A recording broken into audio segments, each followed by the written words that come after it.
Guys J ഫോട്ടോക്കിൻ്റെ പുതിയ വീട്ടിലേക്ക് എല്ലാവരും സ്വാഗതം. അപ്പോൾ ഗൈസ് നമ്മുടെ ഇന്നത്തെ വീഡിയോ എന്നുള്ളത് നിങ്ങൾ തമ്പനയിൽ കണ്ട പോലെ തന്നെ നമ്മുടെ ചാനലിൽ വ്യൂവേഴ്സ് ശരിയായ ആളുകളിലേക്ക് പോകാത്തതിൻ്റെ കാര്യം, അതായത് നമ്മുടെ വീഡിയോ നമ്മൾ അപ്ലോഡ് ആക്കുന്ന സമയത്ത് നിങ്ങൾക്കറിയാം ഒരുപാട് പേർക്ക് യൂട്യൂബ് നോട്ടിഫിക്കേഷനും റെക്കമെൻഡേഷനും ഹോം പേജിൽ കൂടെയൊക്കെ ആയിട്ട് വിടും അല്ലേ. അങ്ങനെ ഒരുപാട് രീതിയിലുള്ള ഇംപ്രഷൻ പോയി കഴിഞ്ഞാൽ മാത്രമേ നമ്മുടെ വീഡിയോ കൂടുതൽ ആൾക്കാരിലേക്ക് എത്തുള്ളൂ. അങ്ങനെ ഇംപ്രഷൻ കൂടുതൽ പോകാൻ വേണ്ടിയിട്ട് അങ്ങനെ പോകുന്ന ഇംപ്രഷൻ, അതാണ് മെയിൻ, പോകുന്ന ഇംപ്രഷൻ ശരിയായ ആളുകളിലേക്ക്, കാണാൻ ആഗ്രഹിക്കുന്ന ആളുകളിലേക്ക് തന്നെ എത്താൻ വേണ്ടിയിട്ടുള്ളൊരു സെറ്റിങ്സാണ് ഞാൻ ഈ യൂട്യൂബ് സ്റ്റുഡിയോ നിങ്ങൾക്ക് കാണിക്കാൻ പോകുന്നത്. ഓക്കെ, അപ്പോൾ നിങ്ങൾക്കറിയാം ഞാനൊരു ടെക്ക് വീഡിയോ ചെയ്യുന്ന ആളാണ്. അപ്പോൾ ഞാൻ ടെക്ക് ചെയ്യുന്ന വീഡിയോ, എൻ്റെ വീഡിയോ എൻ്റർടൈൻമെൻറ്റ് വീഡിയോസ് കാണാൻ ആഗ്രഹിക്കുന്ന ആളുകൾക്ക് പോയി കഴിഞ്ഞാൽ നമ്മുടെ വീഡിയോ തീരെ വ്യൂസ് ഉണ്ടാവില്ല.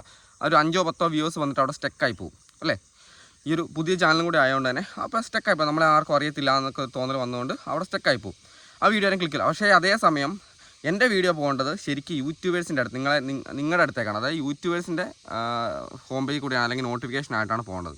അപ്പോൾ അങ്ങനെ പോകാൻ വേണ്ടിയിട്ടാണ് നമ്മൾ ഈ ഒരു സെറ്റിങ്സ് ഓൺ ചെയ്ത് വെക്കുന്നത്. നിങ്ങൾക്ക് 2026 ആയ സമയത്ത് പുതിയ ചാനൽ തുടങ്ങിയ ആൾക്കാരായിക്കോട്ടെ, ഓൾറെഡി പഴയ ചാനൽ തുടങ്ങിയ ഓൾറെഡി വർക്ക് ചെയ്തുകൊണ്ടിരിക്കുന്ന ആൾക്കാരായിക്കോട്ടെ, ആരായാലും നിങ്ങൾ ഇങ്ങനൊരു സെറ്റിങ്സ് നിങ്ങൾ ഓണാക്കി വെച്ചിട്ടുണ്ടോ നിങ്ങൾ ഇപ്പോൾ തന്നെ പോയി ചെക്ക് ചെയ്യണം. ഓക്കെ, ഞാൻ സ്ക്രീൻ റെക്കോർഡ് സഹിതം കാണിച്ചു തരാം എങ്ങനെയാണ് ആ സംഭവം ചെയ്യുന്നതെന്നുള്ളത്.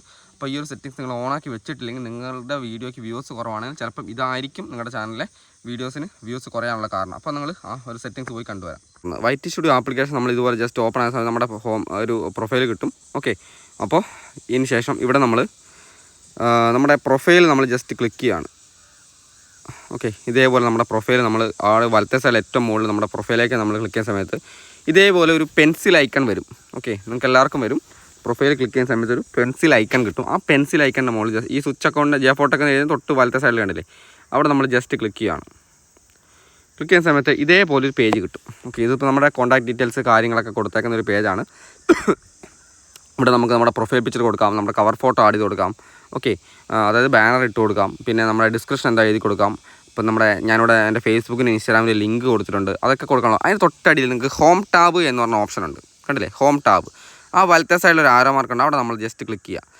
അതേസമയം ഈ ഹോം ടാബിൻ്റെ അവിടെ ഫോർ യു ഉണ്ടോ, ഫോർ യു എന്ന് പറഞ്ഞൊരു ഓപ്ഷൻ അടി കാണുന്നുണ്ട്. അത് നിങ്ങൾ ഓൺ ആക്കിയിട്ടുണ്ടോ നോക്കണം. ചിലപ്പം കൂടുതൽ ആൾക്കാർ ഇതുപോലെ കിടപ്പുണ്ടാവും, ഓൺ ആക്കിയിട്ടുണ്ടാവില്ല, ഓഫായി കിടക്കുന്നുണ്ടാവും. അപ്പോൾ നമ്മൾ ഇത് ജസ്റ്റ് ഓൺ ആക്കി ഇട്ട് കഴിഞ്ഞാൽ ഓക്കെ, ഇവിടുന്ന് YouTube recommend your content based viewers interest. Okay, അതായത് കാഴ്ചക്കാരുടെ താല്പര്യത്തിനനുസരിച്ച് നമ്മുടെ കണ്ടൻറ്റ് ആൾക്കാരിലേക്ക് എത്തിക്കാൻ വേണ്ടിയിട്ടുള്ള സെറ്റിങ്സ് ആണത്. അത് നമ്മൾ ജസ്റ്റ് മോർ സെറ്റിങ്സ് എന്നുള്ള ഓപ്ഷൻ അടിച്ച് കഴിഞ്ഞാൽ ഇവിടെ കാണുക content type, videos, shorts, live streams, ഇതൊക്കെ നമ്മൾ ഓൺ ആക്കി ഇടണം. ഓൾ കണ്ടൻറ്റ് ഇവിടെ നമ്മൾ ചെയ്യേണ്ട കാര്യം എന്ന് വെച്ച് കഴിഞ്ഞാൽ ഇവിടെ റെസൻറ്റ് കണ്ടൻറ്റ് ഓൺലി അല്ല കൊടുക്കേണ്ടത്, ഓൾ കണ്ടൻറ്റ്. അതായത് കൂടുതൽ എൻ്റർടൈൻമെൻ്റ് ആയിട്ടുള്ള കൂടുതൽ വീഡിയോ ചെയ്യുന്ന ആൾക്കാരാണെങ്കിൽ നിങ്ങൾ കൊടുക്കേണ്ടത് ഓൾ കണ്ടൻറ്റ് എന്നുള്ള ഓപ്ഷൻ സെലക്ട് ചെയ്ത് കൊടുക്കണം. ഇവിടെ റെസൻറ്റ് കണ്ടൻറ്റ് കടത്തി കഴിഞ്ഞാൽ പുതിയതായിട്ട് അപ്ലോഡ് ചെയ്യുന്ന വീഡിയോസിൻ്റെ റെക്കമെൻഡേഷൻ മാത്രമേ പോവുള്ളൂ. ഓക്കെ, അപ്പോൾ അവിടെ നമ്മൾ ഓൾ കണ്ടൻറ്റ് കൊടുത്തതിന് ശേഷം അടിയിൽ സേവ് ചെയ്യാം. ഓക്കെ, നിങ്ങളുടെ ആ സെറ്റിങ്സ് കണ്ടല്ലോ, ഇതെല്ലാവരും പോയിട്ട് ഇപ്പോൾ തന്നെ ചെക്ക് ചെയ്ത് നോക്കുക. നിങ്ങളുടെ ഫോണിൻ്റെ അത് നിങ്ങളുടെ ചാനലിനകത്ത് സെറ്റിങ്സ് ക്ലിയർ ആയിട്ടാണ് കിടക്കുന്നത്. നമുക്ക് സാറിന് ചാനൽ ചെക്ക് ചെയ്യാൻ വേണ്ടി തരുന്ന, നമ്മുടെ വർക്കിന് തരുന്ന ആൾക്കാരുടെ ഒക്കെ ചാനൽ ചെക്ക് ചെയ്യുന്ന സമയത്ത് നമ്മളിത് ഓണാക്കി വിടലുണ്ട്. അപ്പോൾ ഇത് ഓണല്ലാതെ കിടക്കുന്ന ആൾക്കാർക്ക് ശരിയായ രീതിയിൽ, അതായത് ഇഷ്ടപ്പെടുന്ന ആൾക്കാരിലേക്ക് മാത്രം, നമ്മുടെ വീഡിയോ കാണാൻ ഇഷ്ടപ്പെടുന്ന ആൾക്കാരിലേക്ക് നമ്മുടെ വീഡിയോ എത്തിക്കഴിഞ്ഞാൽ മാത്രമേ നമ്മുടെ ചാനൽ വ്യൂസ് വരുള്ളൂ. അല്ലാതെ ഇഷ്ടപ്പെടാത്ത ആൾക്കാരിലേക്ക് എത്തിക്കഴിഞ്ഞ് കഴിഞ്ഞാൽ ആ ഒരു വീഡിയോ ആരും വന്ന് ക്ലിക്ക് ചെയ്യത്തില്ല. കാരണം എത്ര നല്ല കണ്ടൻറ്റാണെന്ന് പറഞ്ഞാൽ ആൾക്കാർ അത് വീഡിയോ കാണാൻ നിൽക്കത്തില്ല. അപ്പോൾ ആ ഒരു നമ്മൾ മനസ്സിലാക്കണം. ഇപ്പോൾ തന്നെ പോയി നിങ്ങൾ ആ സെറ്റിങ്സ് ചെക്ക് ചെയ്യുക. ഓക്കെ, അപ്പോൾ എന്തായാലും അടുത്ത വീഡിയോ കാണാം. ബൈ.